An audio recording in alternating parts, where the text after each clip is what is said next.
How's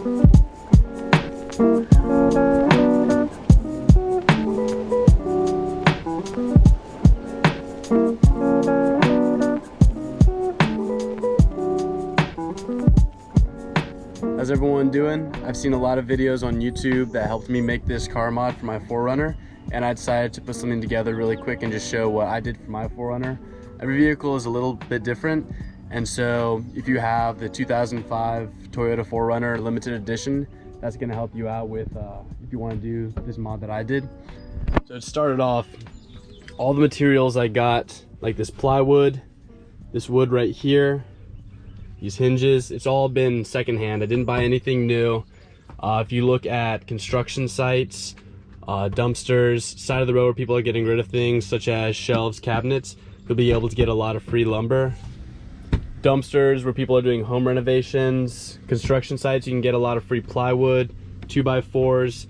If you're at a construction site, make sure to check with the workers to ensure that you're not taking wood that they're using. A good rule of thumb, if it's in the dumpster, it looks maybe a little chopped up, that's usually good stuff to take. If it's stacked up on the site, do not take it. That's stealing, and I do not condone that. Moving along, there's going to be screws that are about this long, about 2 inches to mount these 2x4s in there. And then these screws to mount the hinges are going to be about 1/4 inch long, something like that. You don't really need that much variation in your screw sizes. So as a first demonstration here, we have the drawer setup. This right here is going to be my table.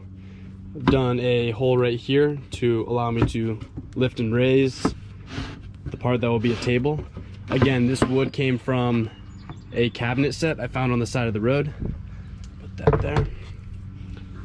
I've screwed in boards on both sides in 3 locations to allow for the table to sit, be supported.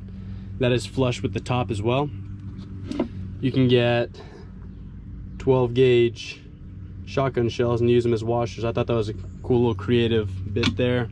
Paracord for the handle, and these 50 caliber shells, you can get those on eBay. A lot of people use them as decorations for arts and crafts. That's what I have for the drawers. Drawers are about 7 inches tall, about 16 inches across, and I believe about 40 inches from the face of the drawer right here to the rear. The weight of these drawers is enough to keep them in place. Also, when the tailgate is down, that's going to keep these from sliding around. What I have in here, just some basic camping stuff, a dry bag, some coffee, ratchet straps, bug net, stovetop lighter, Stanley cup. We also have some water in there. I found that these water bottles will actually be cool to the touch after leaving them in my car for days on end. They say you're not supposed to do that with plastic bottles, but these seem to stay relatively cool inside this, which is nice because I'll be storing fuel for my camping stove, and you don't want those fuel canisters to get too hot. Putting these drawers in requires a little bit of wiggling. Sometimes it'll get snagged on the grid of 2x4 support beams, but you'll always be able to get them back in there. Underneath here, I have a pet liner. It's designed to be waterproof, scratch proof for pets, you know, dogs and cats that you might be driving around with. I decided to use this to protect the interior of my 4Runner, just to ensure that I'm not scratching things up or getting stains or whatever. In the back here, that same material, it goes over the entire truck bed area, or I guess interior, if you don't want to call it a truck.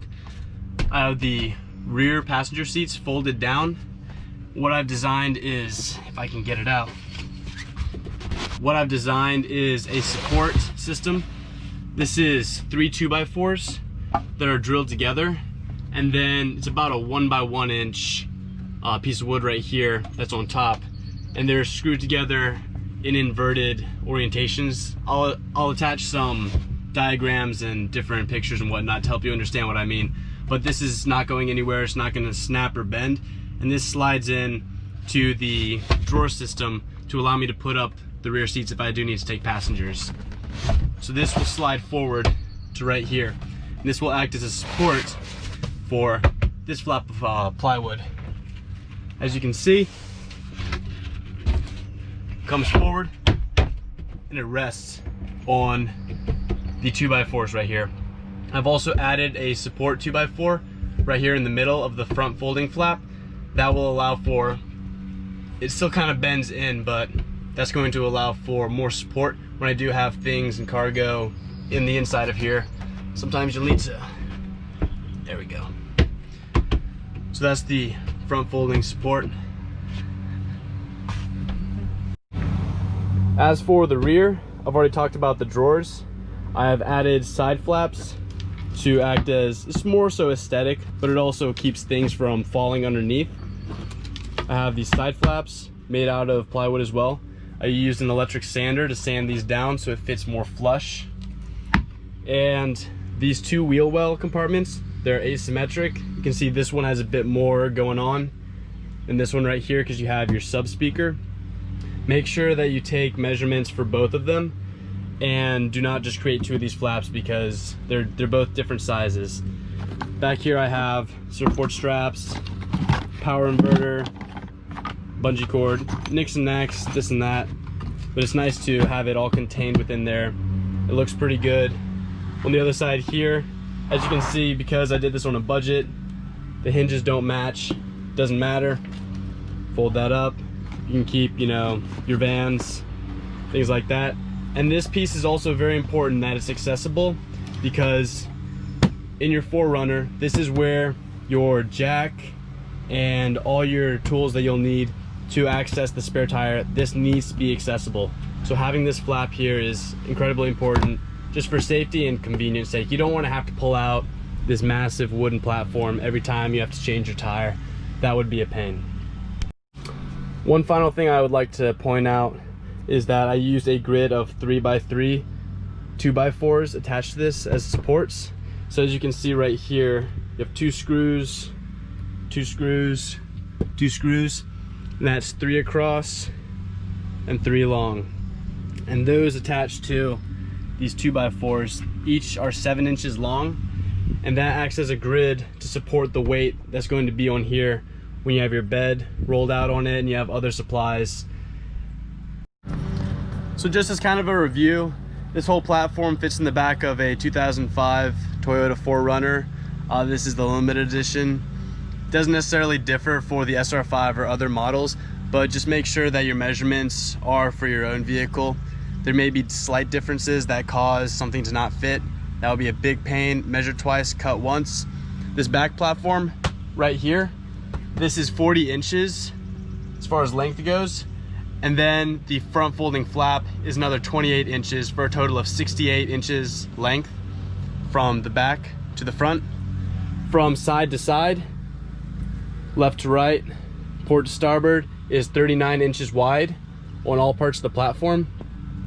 I'll include some measurements and dimensions, diagrams that I've drawn up throughout the process to help. I'll probably attach them at the end of the video for you to pause on. That about finishes everything up.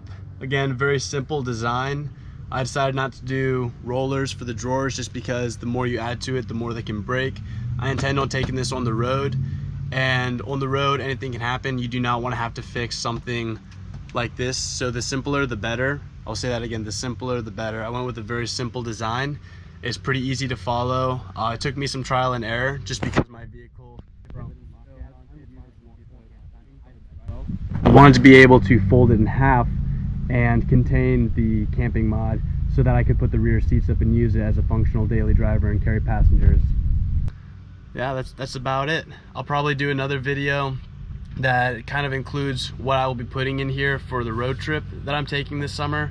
It'll include, you know, the bed installation, what kind of things I'm taking with me, more detail of what I put in the drawers, things of that sort.